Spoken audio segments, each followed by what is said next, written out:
रायवंड मरकज़, तबलीगी रायवंड मरकज़ बहुत खूबसूरत मकाम है।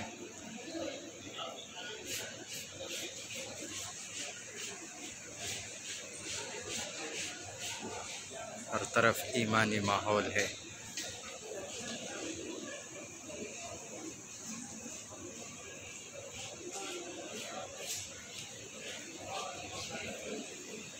इंशाल्लाह मैं कोशिश करूँगा बहुत बड़े बड़े उलमा से आपका मुलाकात कराऊँगा इंशाल्लाह।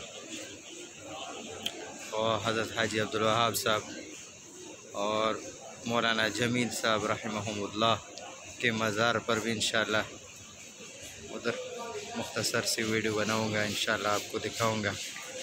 ये ईमान का,